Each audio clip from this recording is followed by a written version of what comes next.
I'm Pinar Guvenc, and I'm partner at Sour, and this is What's Wrong with the Podcast. Today is a very special episode as we're ending season 1 and we're kicking off season 2. So I would just like to quickly remind that if you're not following us on LinkedIn, Twitter, or Instagram, please do. And you can also subscribe and watch our episodes on YouTube. So as we're kicking off the year and season 2, I would like to reintroduce ourselves and why we're doing this. So as we all know, last year was a very heavy year with many events in the world, but also at Sour. As we grew our methods and processes, we really started to feel like we wanted to be better representing our mission, which is addressing social and urban problems through adaptive, sustainable, and inclusive design processes. So with that, we became Sour. And while the name itself is a play on the word social and urban, it really does represent our attitude. We don't shy away from challenges. We embrace discomfort. We really take our time in researching, synthesizing, and ideating. And we would like to stop sugarcoating and get real. And What's Wrong with is the perfect platform for that. As a mission-driven studio, we do extensive research, and we believe that research is more valuable when it's inclusive of others and when it's open to public. So with that, when we were launching What's Wrong With, our diagnostic ideation sessions with progress makers turned into panel discussions, and our expert interviews turned into our podcast series. So as we're wrapping up season 1, we wanted to share our learnings and insights from so many of the amazing conversations we had. And as a team, we wanted to share some of our favorite moments and highlight some of the very interesting learnings we had. So with that, I would want the team to introduce themselves in the order that I'm going to call out. So Inanc, do you want to start off? Sure, I'm Inanc Eray. I'm the partner at Sour. I'm joining from Brooklyn at this moment, from the Brooklyn Navy Yard office. All right, Nicholas? Yeah, so my name is Nicholas Douglas, and I joined Sour 3 months ago. And I graduated from the American University of Beirut, and actually I'm joining you from Beirut. And I'm an architect at the firm. Forgot to mention that. Marie? Hi, I am Marianne, Mari here. I am the growth manager at Sour, and I am in Istanbul since the last 2 years. Irem? Hi, this is Irem. I'm communication designer at Sour. I'm joining from Istanbul. I think I'm the newest member of Sour. Melike? Hi, I'm Melike Baltalar. I am an architect at Sour, and I am joining from Istanbul too. And happy to be here. Zeynep? Hi, I'm Zeynep Damgacioglu, and I have been an architect at Sour for almost a year, and I'm also joining from Sour Istanbul. Yep.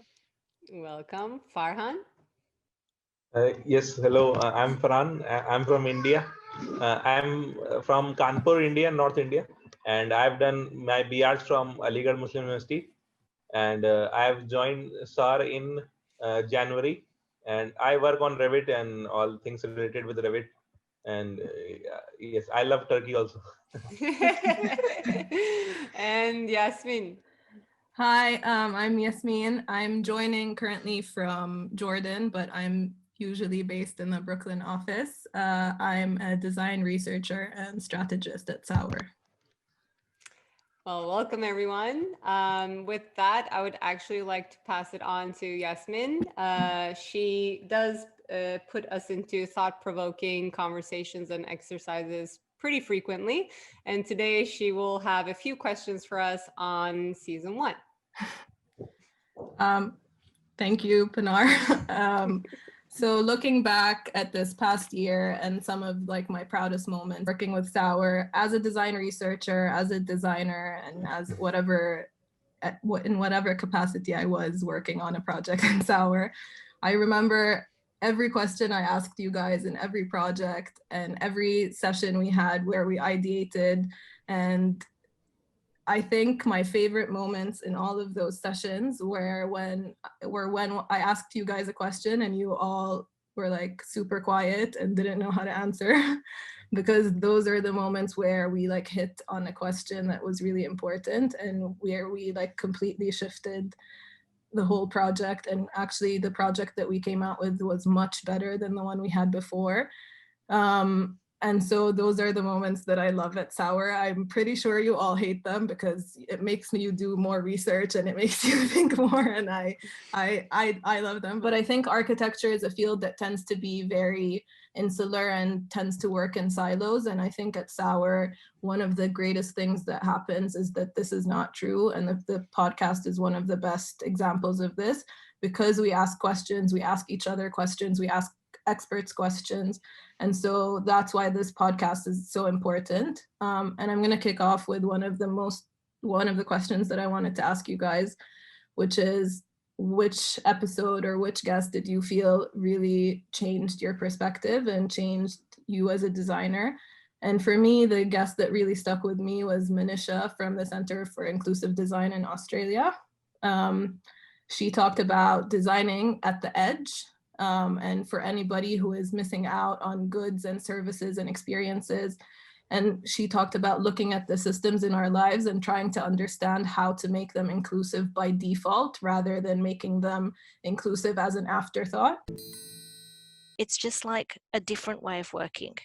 And because of that, it's actually about how we do it, not what comes out at the end that's the most important. Because as we include more and more people in our decision making and different people in our decision making, the stuff we make is going to just be better, more nimble, more robust. And then that in itself will create more inclusion. So it becomes a virtuous cycle. And so that was like, I know it sounds like a thing that everyone should think about, but it really, really, that one sentence of like making it inclusive by default really like sparked something in my head. And I think a lot of the questions I asked you guys during our sessions of ideation and brainstorming and synthesis of the research really stemmed from that one sentence that she said. Yeah, so I think the most important thing is like inclusive design doesn't mean designing one thing for everyone. It means designing multiple ways to experience one thing. So like she talked about the smartphone and having voice activation on the smartphone or having closed captioning on videos, and how those things were meant for one demographic, and then they actually expanded inclusion to so many other groups. So that was really something that really hit me on the head. And I really loved that conversation that Pinar had with Manisha.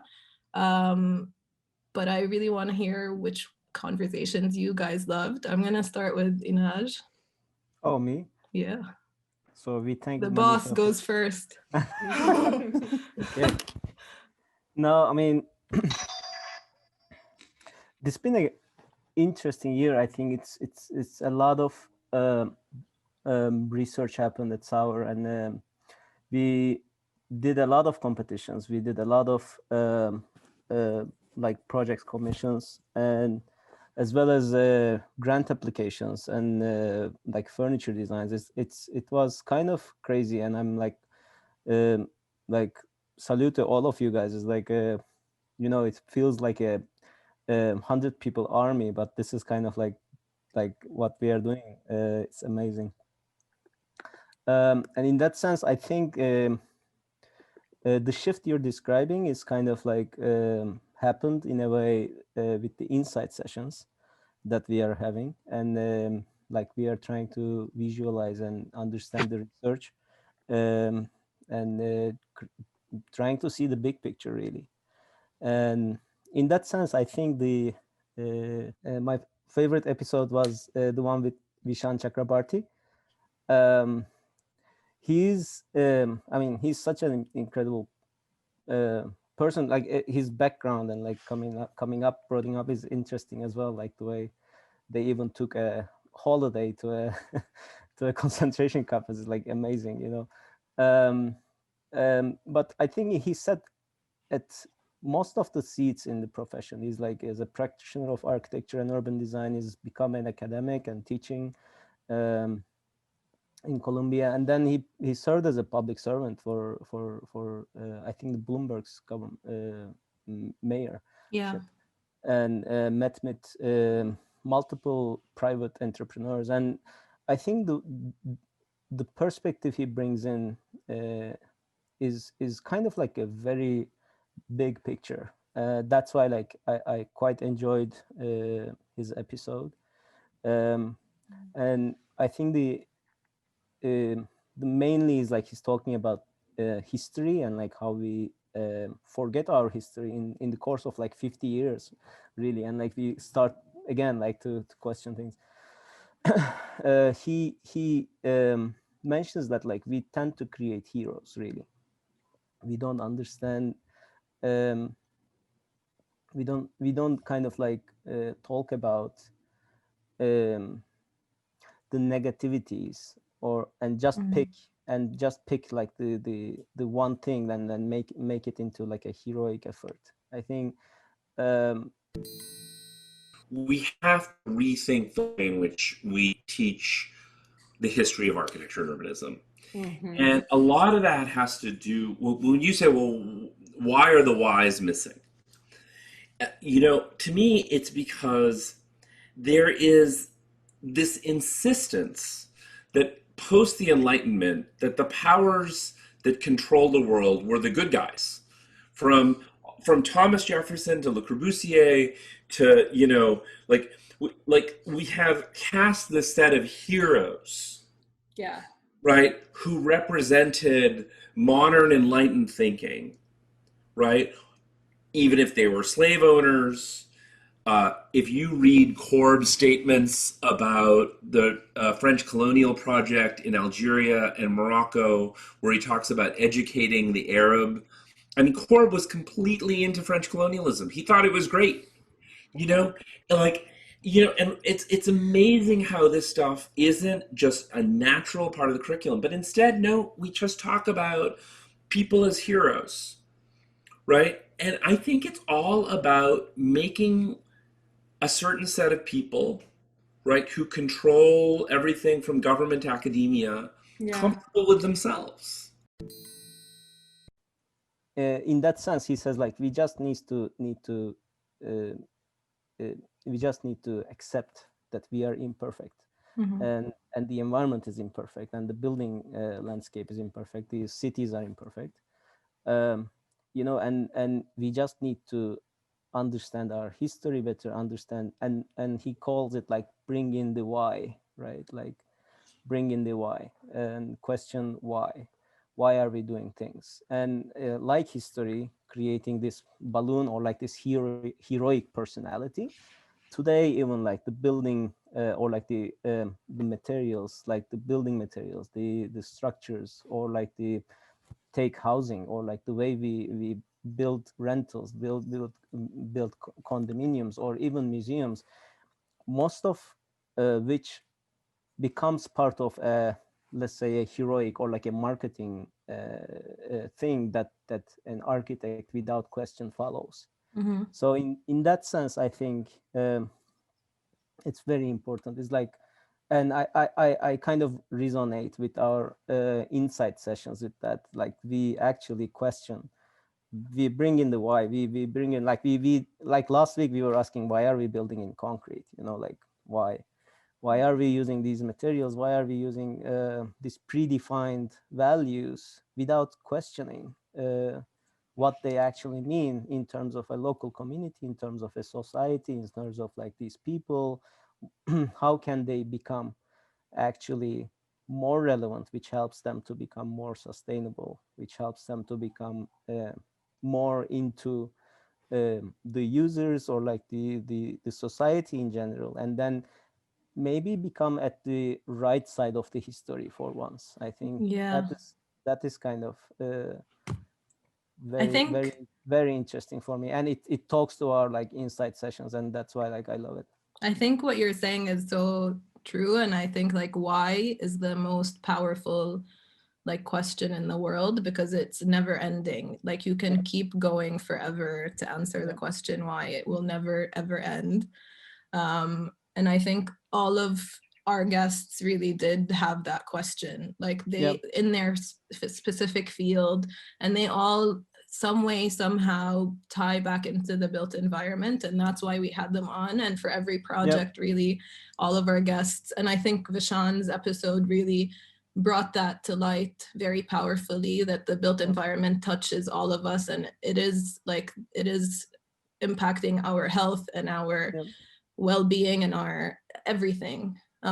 So Pinar, why don't you tell us what's your favorite? You talk to all of these people. So. Yeah, it's almost like, you know, you can't pick your favorite child, but I think a good one that sort of ties to what Inanc was also talking about in terms of history. Like I felt like our conversation with Antoinette Carroll from Creative Reaction Lab was amazing, just because, like, yes, it is a year where we need to be talking about equity more, and you know, we've seen many examples this past year how even like a century later, we're very much at step one, where we need to like empathize and understand each other.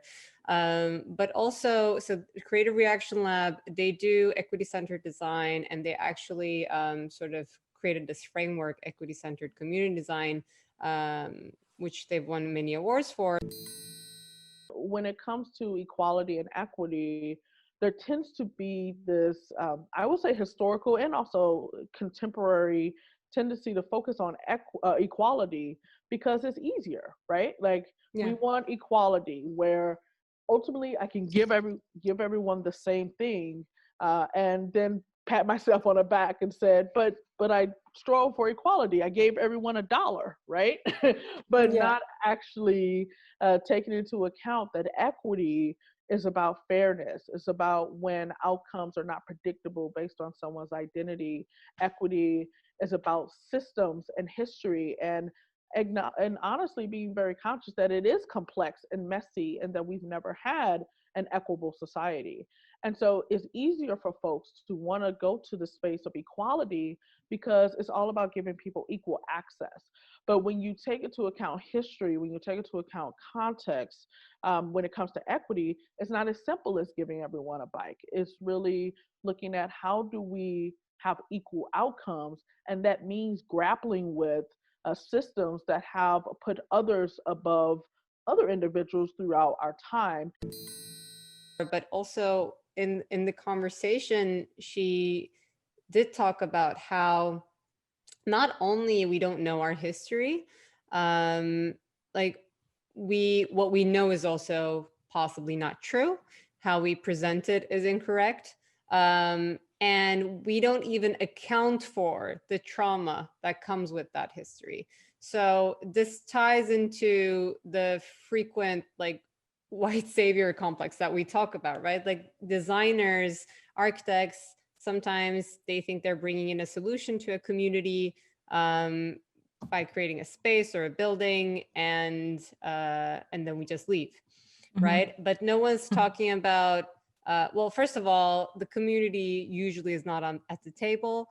Even if they are at the table, we're not there trying to understand the psychology and trauma that comes with that history, but we're just trying to present a solution for the problem that we see today. One thing that really stuck with me from that conversation was that, you know, in the name of raising awareness, and which we also do believe in, sometimes media shares a lot of facts. And there was an entire year of, you know, protests like on Black Lives Matter, and we saw so many traumatizing videos. And we don't necessarily account for the trauma, the recurring trauma that community experiences from keep watching those and hearing about those issues. And that is something that actually I didn't think of much a lot before. You know, like I thought, you know, putting this out there is better than not putting it out there, because people should be talking about it and there should be more awareness and people should actually act on it. But that comes with, I mean, we're human. That comes with a lot of psychological effects on people. A double-edged sword. Yeah, it's, you know, like imagine, you know, we've watched for minutes like a Black man being murdered on the streets, and imagine you're a mom with a Black child. You know, like, what's the trauma for that mom? What's the trauma for that child for keep watching that? And how, like, with what type of a security does that person grow into society? So that talking about like how trauma comes with history, and that in every design process we need an element of healing. I think that was very powerful. So basically bringing psychology and genuine communication to the table. I think that was very, very interesting. And I think that is something that all design firms need to really embed in their processes. I 100% agree. Go next. Because like actually like the podcast that I'm picking also works a lot with what Pinar was talking about with the idea of raising awareness. And the podcast I'm going to discuss was with Ozkan, who is an activist who is working and volunteering in different organizations. And actually why I really picked this podcast is the fact that like he was able to also defy and challenge different ways of raising awareness, that like I saw many ways, like every time like can see different types of ways of having news of like, for example, many concepts such as like the problem of refugees. And the idea here is that he didn't really decided to just bring news to the people through his work, but he decided to create like a creative work that also transcends this idea of news. And like also it's really relevant to everything that's happening now, because we are bombarded like everyone with the news 24/7. So it's not only about the victims, but it's also about the viewer that's also like always under this. So we're not gonna like focus on all of this eventually. And something else is that he also doesn't depict like in the way he talks and his perspective, he doesn't show like refugees as victims or as this idea. His goal is really to show them like through, for example, their talents, their personalities, their interests. And I think that this also like plays a huge role because it creates like also a connection between the viewer that lives something really different from them and also the victims in that case. And I feel that also sometimes raising awareness in maybe not calculated way also like creates a boundary instead of connecting. So that's why like I think that his work is really, really interesting. I think that your attitude and perspective is so important. You know, we do not have control over a lot of things that happen in the world or in our lives, but what we do have control over is how we perceive it and how we look at it. And so for me, the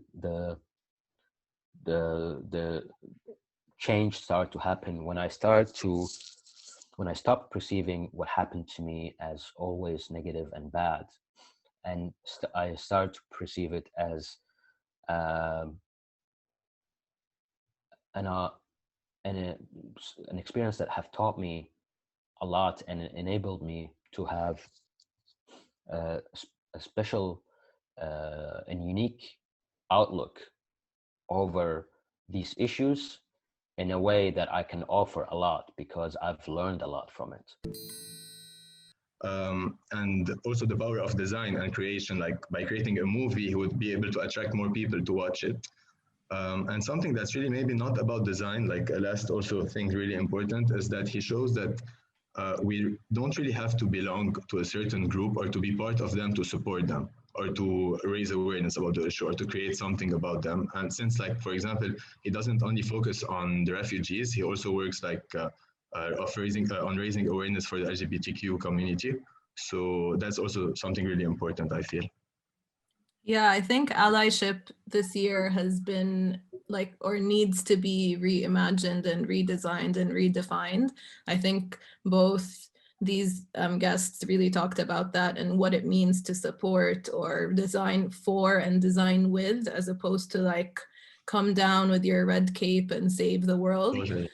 And it's very interesting, your perspective, I think, and I didn't think about it. And all like Turkey, Lebanon, and Jordan have so many refugees in our countries, and they're very much like secluded and put into areas where no one like the built environment has really let them down in the countries where they're where they're taking refuge. And it's really very saddening to see, because we do see it daily when we're in Turkey and Jordan and Lebanon. We also see the explosion in Beirut, right? Like he's sitting right in the middle. It's like the built environment. It doesn't. I mean, you don't have to be the refugee. It's that like you're homeless in like 2 hours. So Totally. it's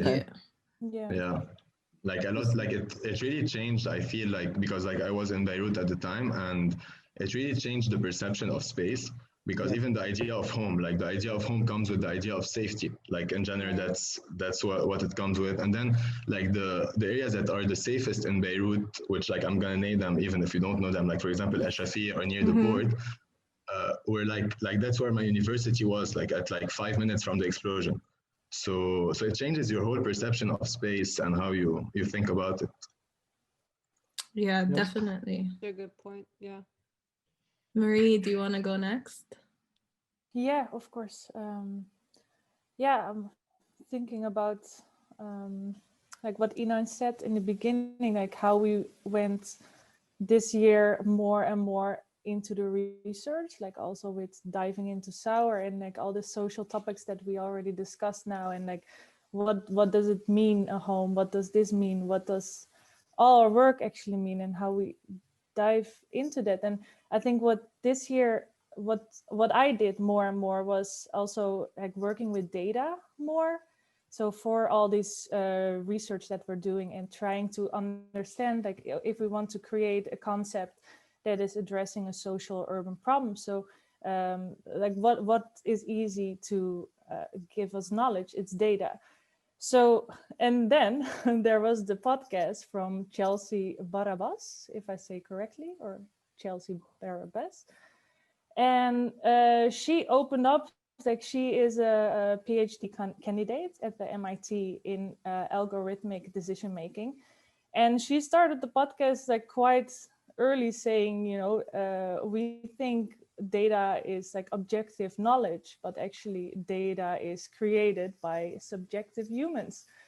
So how can we like this is causing actually for a lot of problems that are like under the surface, because data is growing more and more. This issue of who has the money to, you know, collect data and fund data science work is really, really important, and something that often we don't think about when we're thinking about ethical data science work. You know, a lot of people like to talk about user-centered design and, you know, really building for whoever your user is, but there isn't a lot of thought put into, okay, well, who should my user be? And who is often never given an opportunity to be my client or be the person for whom I'm building this technology. Right. And what we see that how that ends up impacting this work is that often data science work, especially around social issues, is conceived in a top-down approach. So you'll see a government agency or a wealthy foundation or a for-profit business hire data scientists to analyze data that they have collected, that they have the infrastructure to collect, and then they hire them to ask a question or answer a question that's often framed in terms of people with much less power and much less agency to really actually shape the outcomes down the line.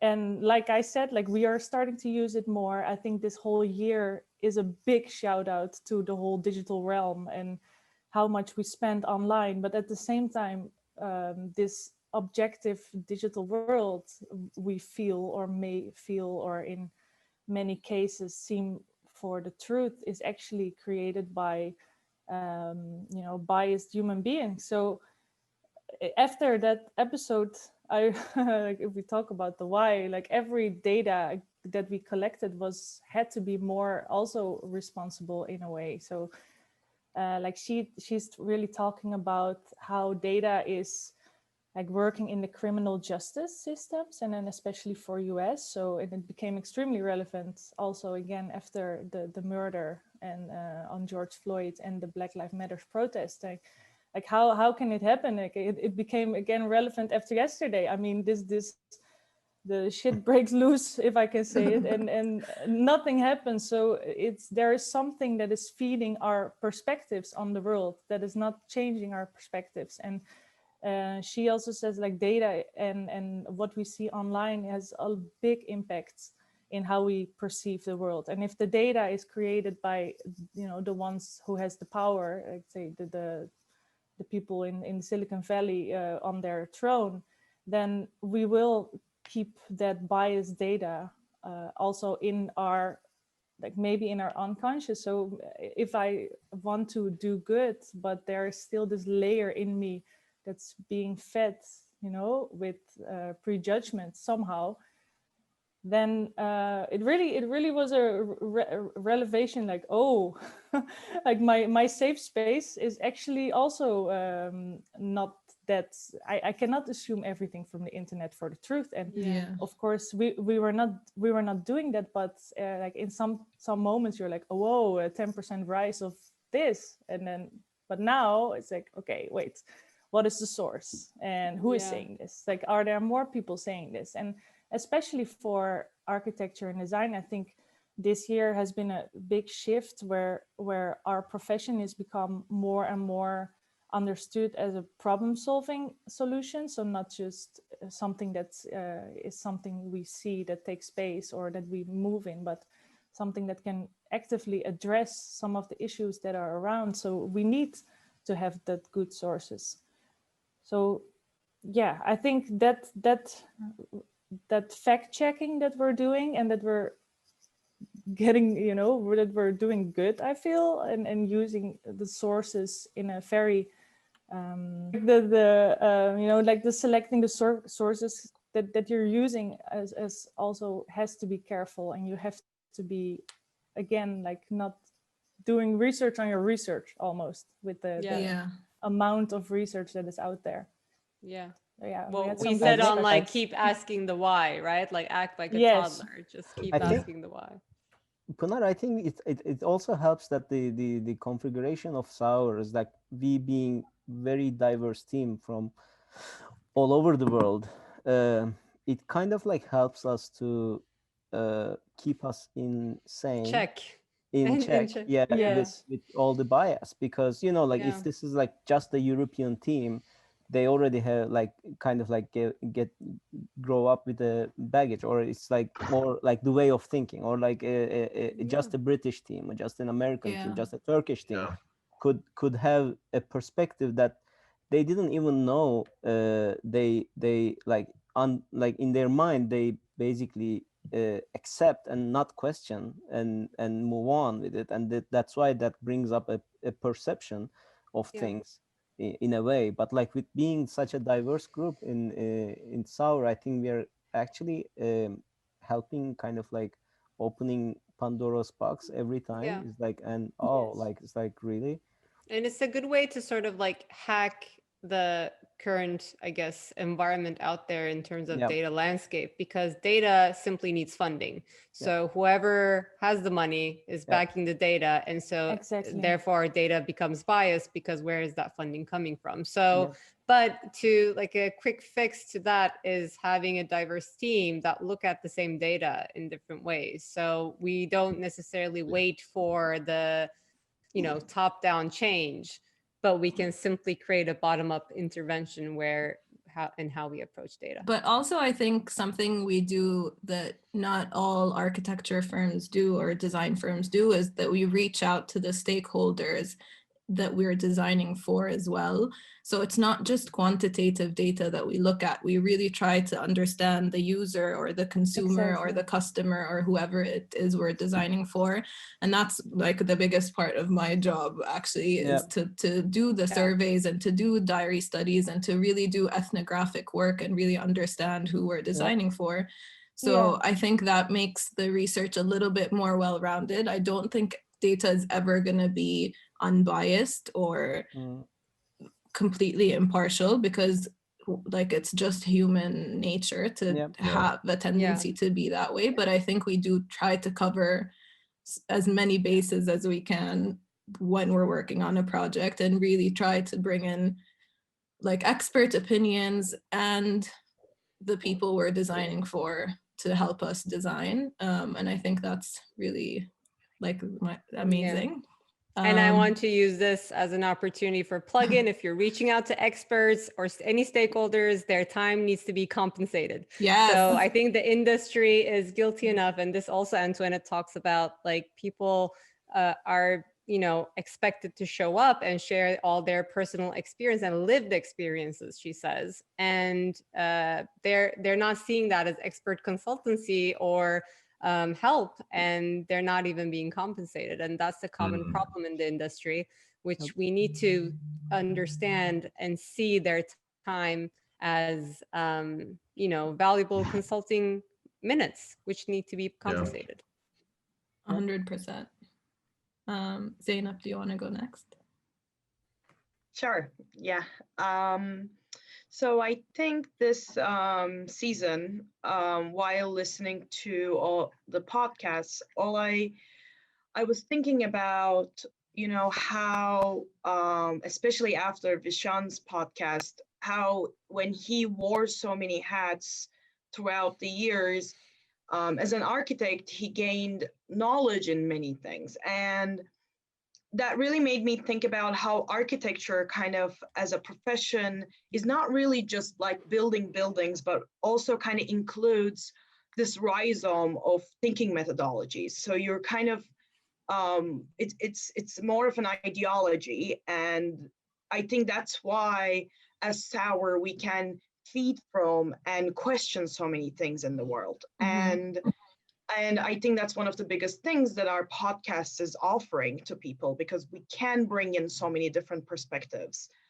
And I believe there is something in there that is like when reversed, when someone becomes something else, becomes from another occupation, then they're bringing that thinking into whatever occupation they're in. And which is why I was so inspired or loved the episode with Jason Naylor, because he has a background in designing. He's a designer turned artist. And while he is making his art, he is, you know, he's applying that design thinking to his art. He's making his art message driven, or he is pushing a mission or trying to communicate an idea to the other side. And he's always thinking about how the other side is perceiving that, idea or message. The reason I focus on the message more than the aesthetic of my own work is because it's messages that resonate, it's stories that resonate with people, and aesthetics resonate with people as well. But that can be very limiting because it's so subjective, that if you're trying to create a message that resonates based on the aesthetic, you're going to limit the number of people who will also feel that vibration of, you know, the resonation based on the aesthetic. If it's based on a message, a story, or a thought, or an idea, I think it's pretty generally safe to say that way more people are going to understand that message is going to resonate with a huge crowd of people. And once the message resonates, the visual portion of the art, the aesthetic portion of the art falls into place. Like, if you like the story, it almost doesn't matter if like the clouds are pink or blue or yellow, or if the lightning bolt is pink or white, or, you know, like all these creative decisions that are made that go into designing the aesthetic of it become irrelevant because the story rings true to you. So, and that made me, and especially with, you know, at this year we designed many things or many projects that involve art, and we talked about art a lot at Sauer, and that makes me really think about what we bring to art as architects and what we bring to art as designers. And, you know, Jason's, one of his many goals seemed to be, you know, making art more accessible, for example. Like, can we do that with design thinking? Can we kind of take art world out of the art speak and esoteric nature and just really bring in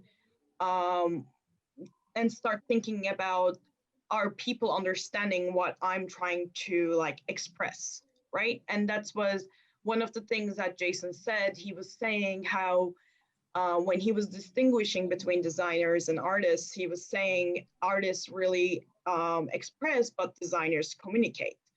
And express is this kind of like vague, you know, could be one-ended word where the end product could be anything because you're just expressing. And I think there is this really individualistic nature about art world right now.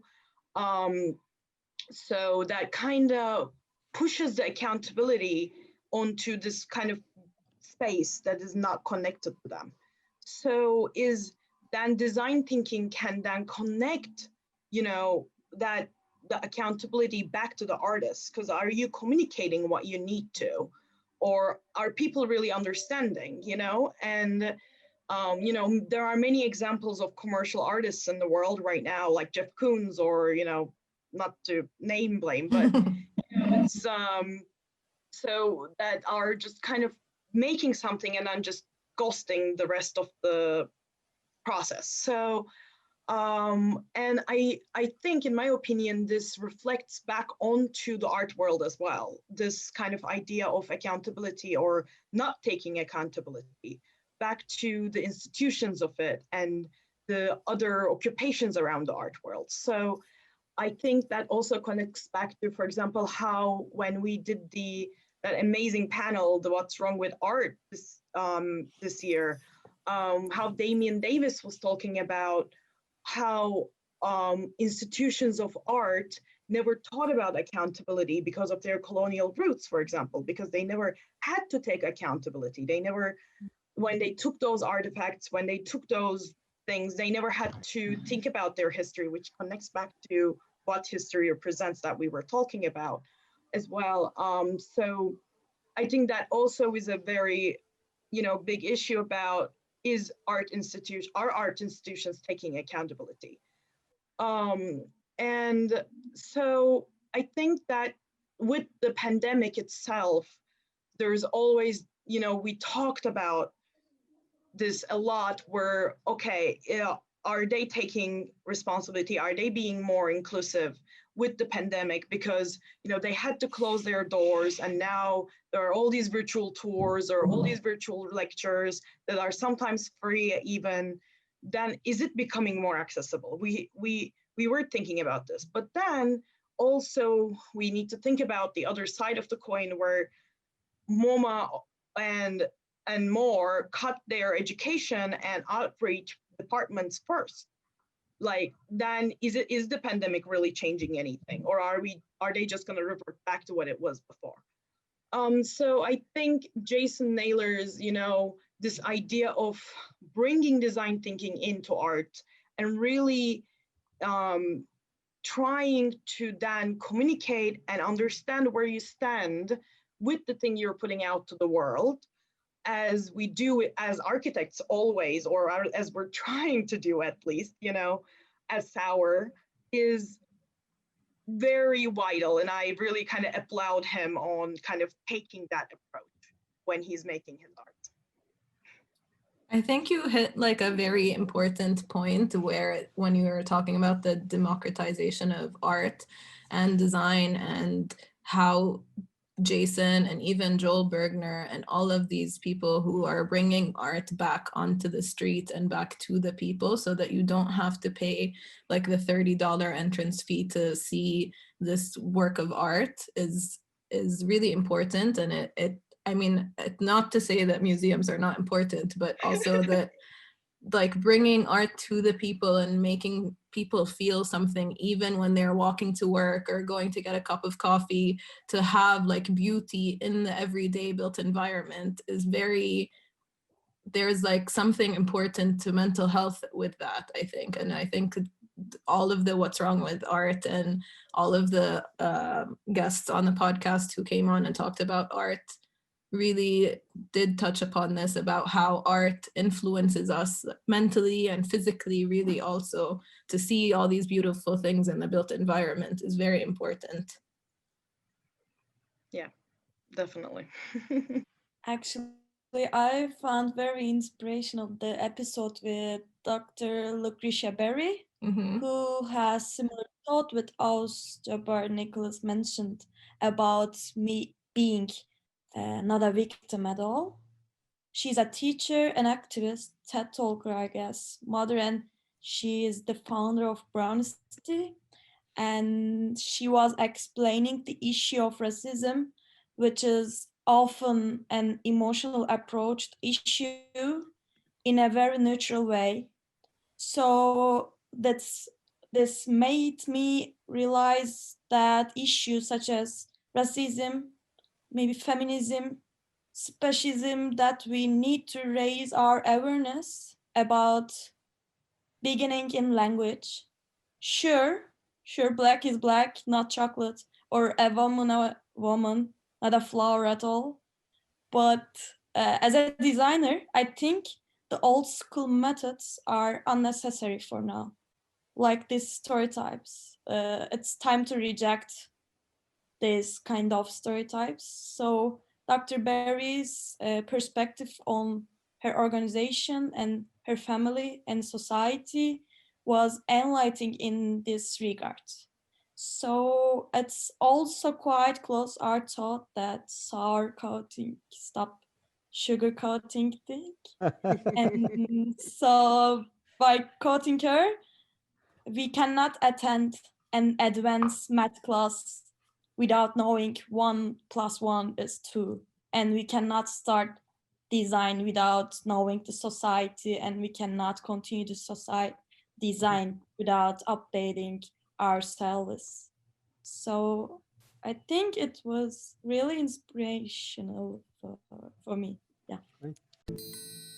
Well, I think that, okay, with race, and I have tried to, I think racism is the only topic, and I hope I'm wrong, but it feels like it's the only topic of importance and significance that touches all of our lives, whether we know it or not, that we allow just anybody to say anything at any time. So for example, I use the example of, or the metaphor of gravity, right? So if someone were going to explain to you about gravity, and gravity is something that impacts all of us, right? And we kind of have an idea about what it is. But if you were going to learn about it, like, would you just, talk to Yasmine, or would you just talk to, no, like, you're going to go and talk to a person who has, put in lots of work and study and understanding. You're going to go to, what is that, like a astrophysicist or somebody, like, or like, if there's cancer, you're not going to go let me just go talk to my next door neighbor and get their opinion and you're going to go to the oncologist, like, you're going to go. But it's so important. We just, we just take the most, impotent, atrophied, like, non-substantive, whatever, that's an opinion, a thought, and we just say, okay. And that's something that I address usually when I'm teaching, regardless if I'm teaching, high school students, adults, whatever. I first start with, here is why you don't know what you don't know, or here is why we are at such a deficit when it comes to such an important topic and concept that touches us all so deeply and impacts us all. Oh my God, for me too. That was like one of the best episodes as well. And I cried when I listened to that. Well, you sort of turned off your video on the podcast. I actually started crying. But because she also touches upon both the angle of an educator and a mom, and how we communicate. It starts with, like, no one is born as a racist, right? It starts with, like, how you are educated and what your surroundings are, and even the way we communicate about race and to our own children.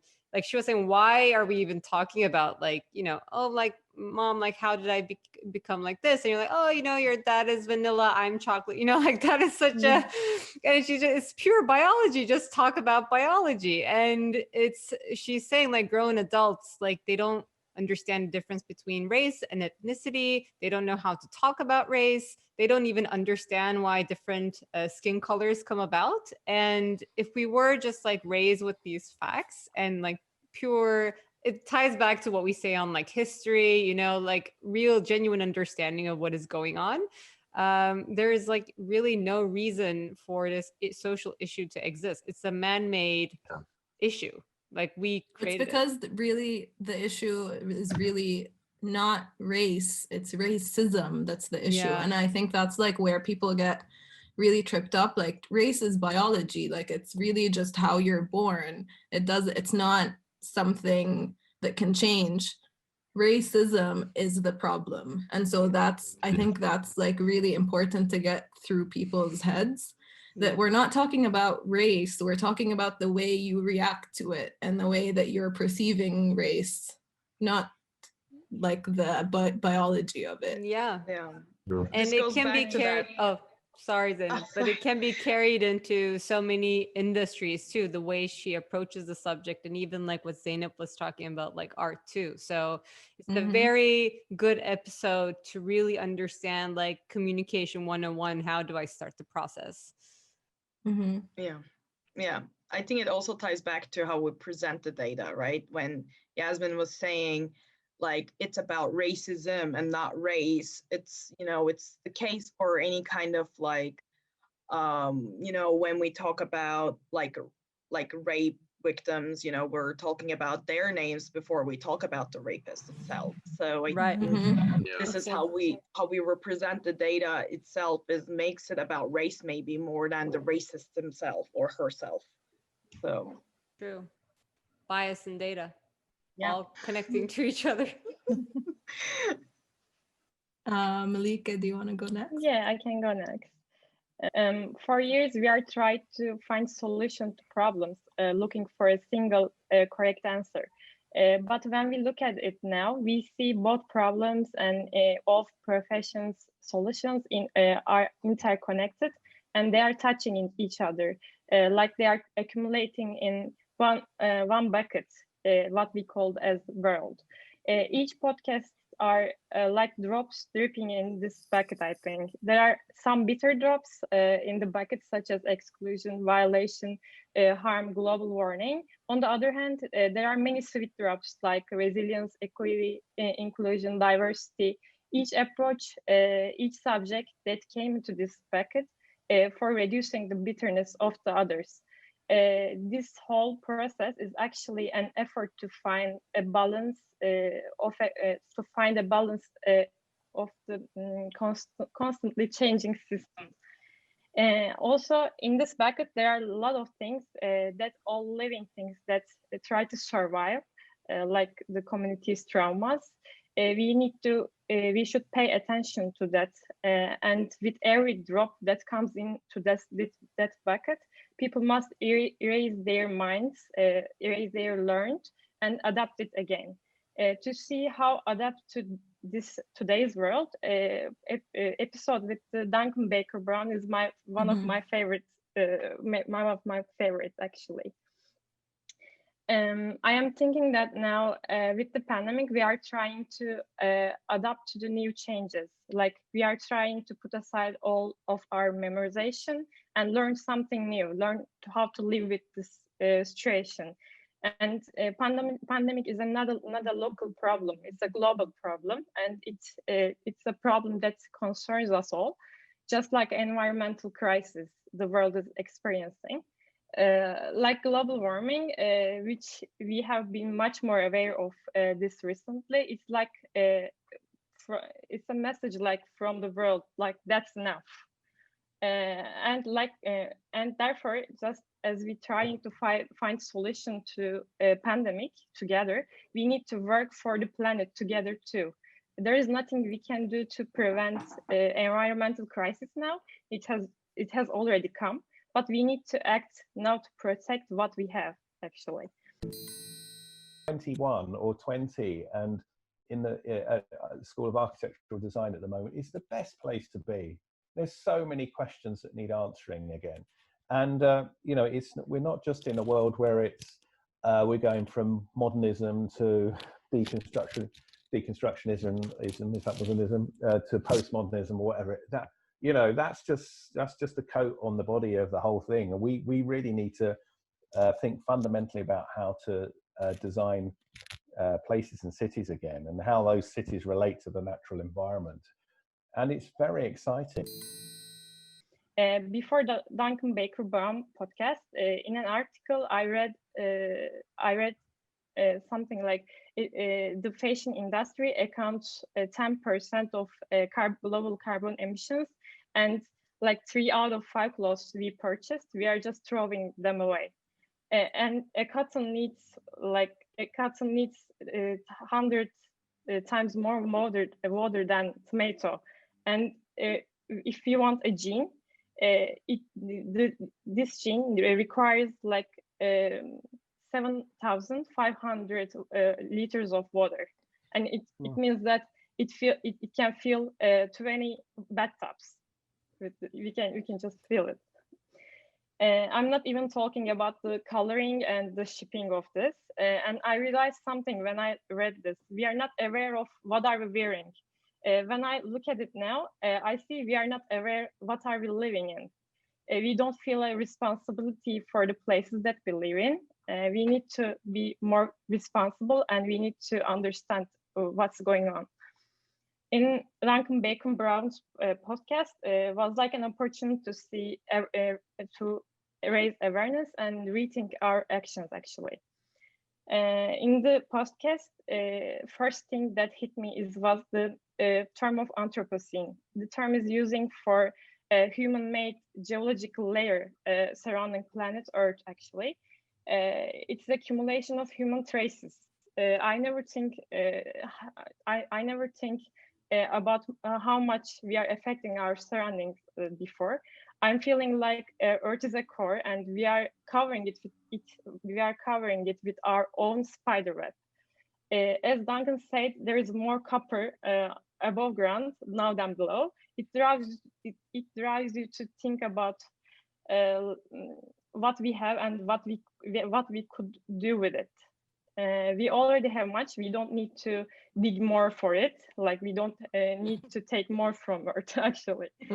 I think we need to be urban miners. Like, we need to mine the Anthropocene. We need circles in every possible way, like fashion, architecture, food. As I said before, there's nothing we can do to prevent a global crisis because it already came. We're already living it. But we need to act to protect what we have. So instead of getting more and more, we can reuse, recycle what we have and use them again. Thus, we can avoid further growing of already accumulated Anthropocene layer. We have seen with this podcast that sustainability and circular movement have different aspects. Like 70% of our money we invest in buildings is just wasted after 20 years. Just as every technological product we buy send the older one to the garbage and adds a new step to the pile, and these buildings also just become landfills. Therefore, if we don't want to drown in this accumulated pile, we need to build a circular future, and where there is no such thing as waste, where one system's waste is another food. Just like a natural world, we should be aware and build deconstructible buildings. We can use them as material banks in the future. And also we need to realize that we are responsible, like each of us. We have our professions in different fields. Why do we have these professions? For me, is it just for having a license for construction, or it shouldn't be? How we can be more than our degrees. Our responsibility extends beyond the definition of our profession, actually. For example, as an architect, we can say we are resource managers, actually, not a designer for a building, not just a designer for a building. We can make a difference by being aware of our resources and thinking about how we build. And probably more important point for me is the outcome, not act itself, because I think in this age we're living in, taking action gives us a complacency. Like it brings a feeling of completion. We relax thinking that we are doing the right thing without seeing any outcomes, and we are thinking like it's enough. It's enough to act. We don't have to see the outcomes, but we shouldn't be satisfied with the act. We need to. We shouldn't stand aside. We need to see impacts of our actions, whether it's good or bad. And then react and rethink about our approaches actually. Yep. Yeah. 100%. That was such a amazing wrap up of the episode. I keep like going back to the conversation too, and ties into so many of the other things we're saying about, you know, and why this podcast, or like what's wrong with in general, exists. Like there's no solution to any problem without the education and awareness of the end user. And this applies to fashion, this applies to built environment, this applies to any consumer product industry, where unless, I mean, like demand drives supply. So unless the users really demand for it, there won't be supply. This is something, it's naive to expect that should come from top down. I think, you know, after we did, like, it was maybe 2017, we did, or 18, we did What's Wrong with Fashion.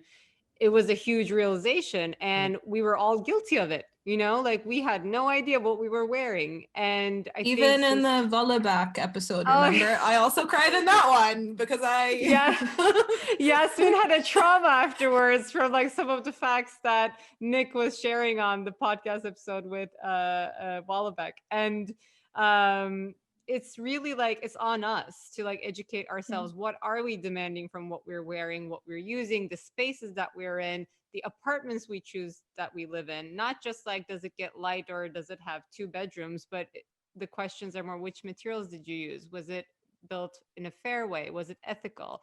And it's because it's also unrealistic to expect the industry to change in a second, or markets, you know, like the maybe European market may be in a different condition than Middle East versus US. How can architects and designers be more transparent about their processes so they're also pushing for that change? We ourselves won't be able to do everything right. But if we talk about it and say, like, on the next project, we want to do this better, or we want to find projects where we can fix this issue that happened in this other project, like this open communication has to exist in our profession so that we as architects and designers can also push for change and not just be these passive hired consultants to just have a project realized. And it comes back to, again, at the end, is like the end user education, isn't it, Pinar? I mean, like the end user should demand that. Like, I don't know how many people actually know what they are living in, as Melike is saying, like what building materials is used. Is there asbestos? Is there anything like you don't see but like actually detrimental to your health? They don't know. It's important to like figure out where the balance is of where, like, yes, consumers and residents of buildings need to know and demand, but also like the architects need to be encouraging of transparency. Like the people who, developers and architects, need to like start this, because until, or like, I don't know, there needs to be some merging or marrying or some balance where there's demand for this, but there's also willingness to be fully transparent and like, yes, make mistakes, but be willing to adapt and fix them next time.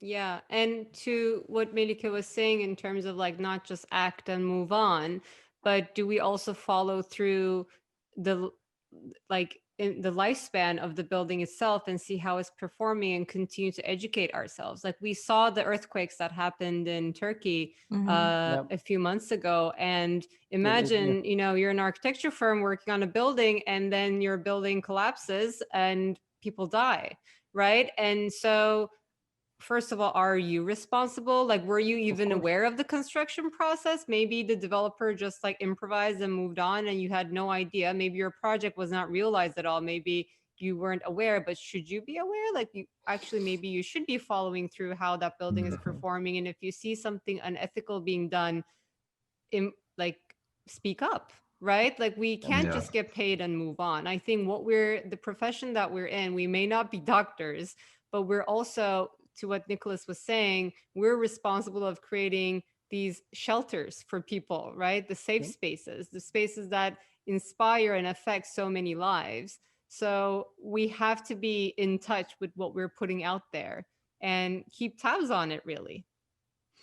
100%. And I think kudos to Duncan, no? Like he's such an amazing researcher, and like the statistics are like such and pushing the industry and to your face is like shocking, and then it actually shows a good way of like convincing people. Like if you have such statistics, nobody can say no. It's interesting. 100%. But I also love how easy he makes it seem. Yeah. You know, like we have this, oh my God, like how can we create this? And he's like, well, there is this natural material around. Why don't you use that? And oh yeah.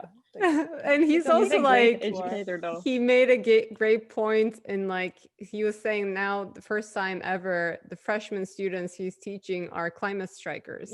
So that demand is coming, right? Like people will have a total different perception on how we should be treating our environment.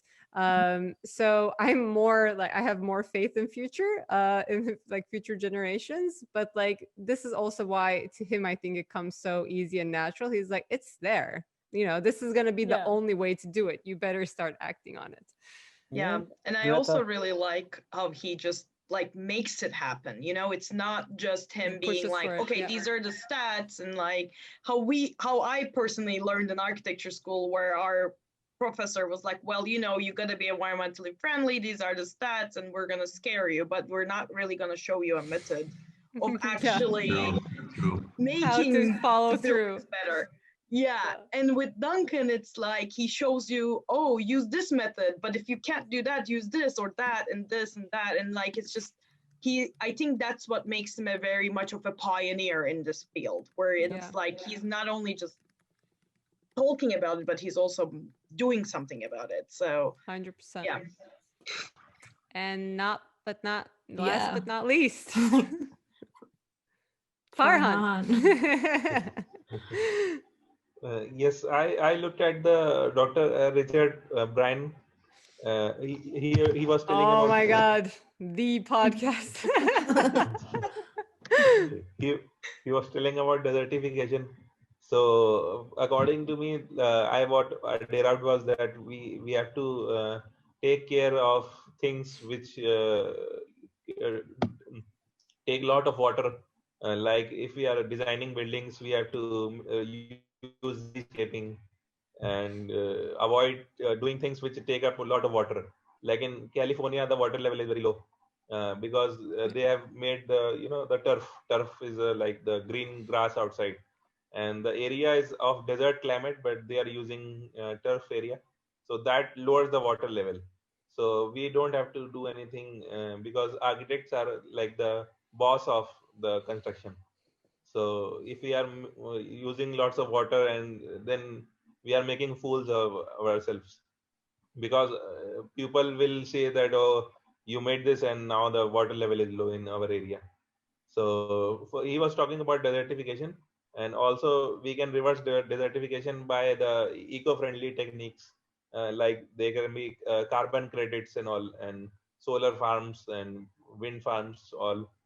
Because carbon also is coming from energy comes from wood.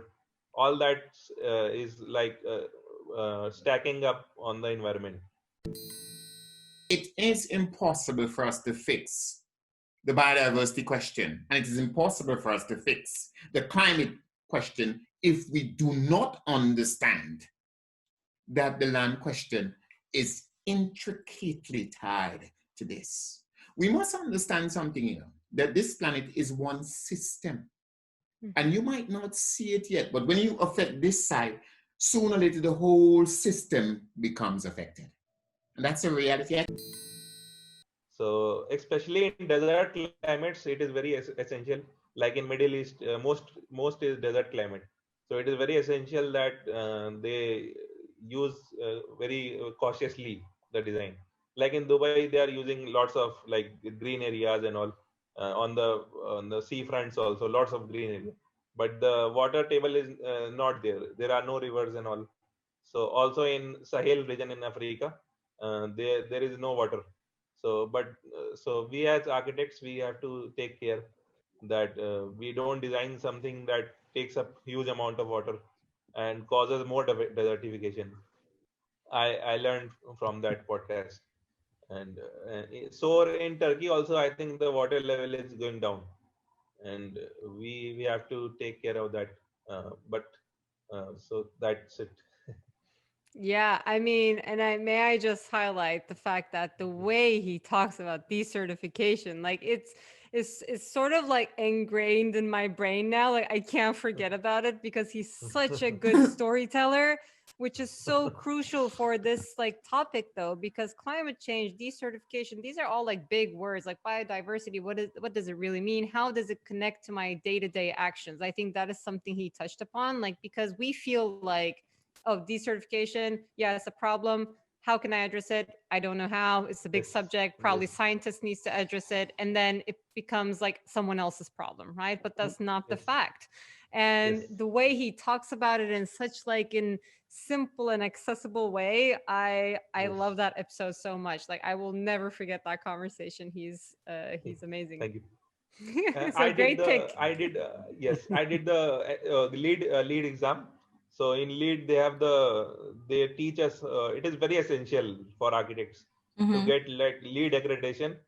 In lead there are I think 10 categories, and if you certify a building according to lead, I think 100% can be sustainable. So I didn't know that, but when I did the course, I came to know all about the building strategies and all sustainability, location, and transport.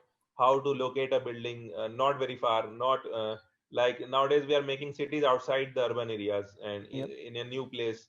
In Turkey, I've seen this is happening a lot. Like they take a new place and just cut the forest and make the landscaping in the mountain and just destroy the environment. This is happening everywhere. In Turkey, it is very because Turkey has lots of natural areas. So I think that must be stopped by us because we are constructing. Reminds me, was it Vishan? It reminds me like if you love nature, stop living in it. Yeah, I think he That said was that. yeah, it was like that, no? Like, That's a good one. Because he was talking about like the commute that happens between Yeah. suburbia and city center. Yes. Lots of petrol is used, lots of fuel is used, and you have to build the entire electric lines, sublines, water lines, and plumbing lines, everything. So it takes a huge toll on the environment. That's why. And on this subject, I think a good follow-up episode to watch if you haven't watched already, which we didn't get a chance to mention here, is the episode with Yolanda Barnes and how she talks about rethinking our built environment. And a lot of it also really ties into after or in the face of the pandemic, like how do we need to like rethink things, and it really connects with what Richard talks about and also Vishan talks about. Yes, I mean it's been like 50 episodes, right? Like you like we this will be number 50. Like, yeah, it's like one episode every week nearly. It's crazy amount, I think. And probably like we should thank to everybody. It's like it was that we didn't mention. Oh yeah. Yes. Amazing series, I think, and everybody should actually watch or like listen to it. My final question for you guys today is I'm gonna go first, and I'm gonna ask you guys, what is your why question for the year? What's a question that has pushed you as a designer to think differently, or what's something that you really wanted to answer or to understand or to explore, even outside of design? Because 2020 was a year to be reckoned with, but everyone inevitably had questions. But my biggest why question is, and it's not necessarily design oriented, but it could be, is why is it so difficult to talk about difficult things? Like why is it so difficult to talk about equity and race and like women's rights and LGBTQ rights? Why is it so difficult to talk about these things? That's my question. Let's start with Farhan. Go. What did you ask last year? My why question was that like it is a profession related, but I can say that why aren't uh, people who are not so intelligent and people who are not very bright, why are they not allowed in high intelligence environments? Like if there is a very good architecture studio, they won't allow any mediocre student and mediocre. They can't even learn from there. So maybe if they allow in for internships also, so they can come and learn and maybe develop. But they have created a class system. Like only the most intelligent will come, and the rest will go to the smaller studios. So that's why the great thinkers are together, and nobody, common people don't get to learn anything. Only the highest circle is making things. Yeah. I think. Why is the But industry not more inclusive, I guess, is yes. Melike. Then me, I think. Okay. As a designer, the question I ask myself this year is, why do we need physical spaces? Like with the pandemic, the way we live and work has changed. We realized that we can work and live in very different ways, and now we are negotiating spaces in different ways too. And architecture is to design spaces. It seems like we are all about enclosed areas, but actually it is also about designing emptiness. Like with the pandemic, we have seen our need for emptiness, like not for a closed space, especially in metropolitan cities like Istanbul. After this year, my perspective on what we need has changed a lot. Like we don't need cumulative concrete blocks and we don't need big towers. We need places that we can breathe in, actually. And Zeynep.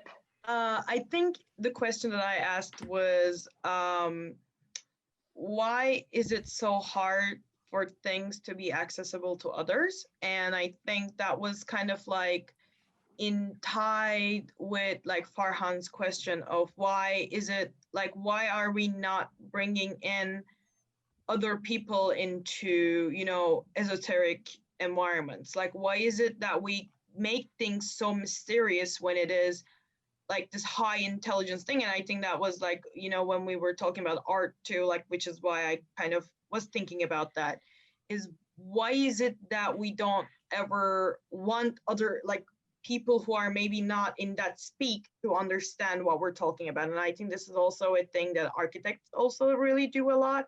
We use a lot of jargon and we kind of like are like, oh, look at this cool building, but then like we kind of say something to the client and then they're like, we don't know what you're talking about really, but okay. So it's I think like, why are we not making things more accessible and having people learn? And I think that's what this podcast does, as I mentioned, is just like kind of bringing people into a very esoteric environment, which shouldn't be esoteric to them because it is their environment. Like we are creating an environment for people and they live in it. So why can't they understand it? Like, why are we not making it more accessible and more inclusive? True. Irem?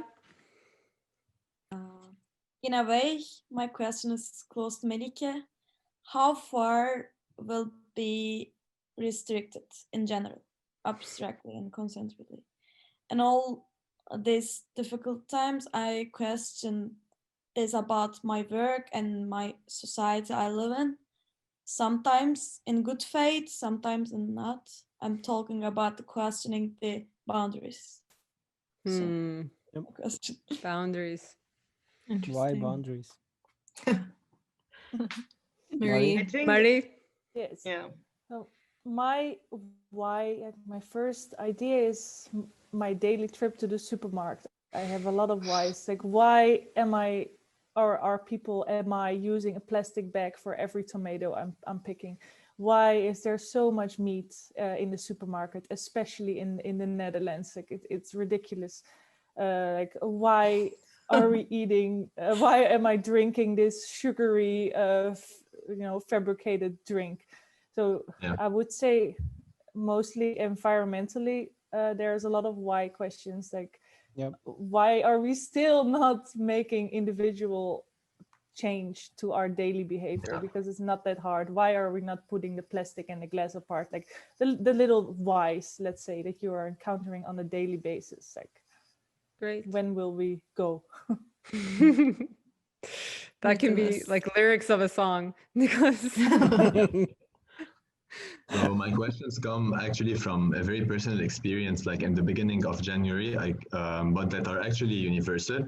So I conducted a project in the beginning of January, which was like a social practice in Beirut, where it was about regenerating an abandoned building, but by collaborating with the building users.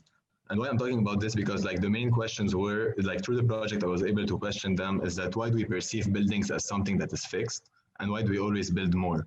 So because like we always see these buildings maybe because of their heritage or history as something that's fixed, but all the environment is evolving, we are evolving, so we should maybe rethink these buildings. And something else is that I also question the idea of architecture itself, how like there's somehow this idea that the architect comes in and designs on his or her own like something, and that's the end product. But actually at Sour and through also this, I really saw that it's about collaborations and about these exchanges that allow like to create relevant spaces actually. So yeah. Pinar. Right. I think my question was why professions like historians or psychologists are not more commonly like hired professions in any industry, right? Like we have so much to learn from both history and human psychology, and clearly they are embedded in there, like in our day-to-day lives and even in the commercial market. So much of what we do is just like human psychology, and like consumer behavior is driven by that. And so much of our biases or actions come from history. And yet we don't even address it as this is a normal thing. Like I think the participation of a historian and a psychologist in like business meetings need to be more common. And I was wondering like why this is such a foreign subject to, let's say, even like in architecture. You know, like we approach history in a more like architectural history way, but not like what necessarily happened in those cities or buildings before. So I guess like how do we bring more of those social sciences into our profession is something to like think about. Your why question. My why, Inanc? I think it's interesting. It's not for this year's why. I think it's in general. And it's a shout out to my undergrad school, Middle East Technical University, because when we were studying there, this was kind of like a school-wide, let's say, legend or like a joke. But I think I'm realizing it now is like I took it to heart, and this is kind of what we are applying in Sour as well. So the main why question I have is why not? And we approach everything literally like every day with a why not, you know. It's like why these things, why these issues, why these environmental, social, human, and like at every scale we are actually and as a working method, you guys know, like I'm like usually like indifferent to all the options until we find the real option. So it's kind of like keep questioning why not, why not, why not, why not this, why not this option, why not this alternative, why not that. I think that's kind of like the I would say not this year's question, but like as a general theme for us, for me. The question. The Perfect question. ending to the question. Questions of questions. Final boss. The Godfather. Yeah. The Godfather of questions. Yeah. Well, guys, I think it's the wrap of a season. Nice. Yay. Here's to a better year. Better year where we continue asking the question why and hopefully continue to ideate around it. And we look forward to the upcoming conversations in season 2 and our own analysis of all the conversations that are going to take place then.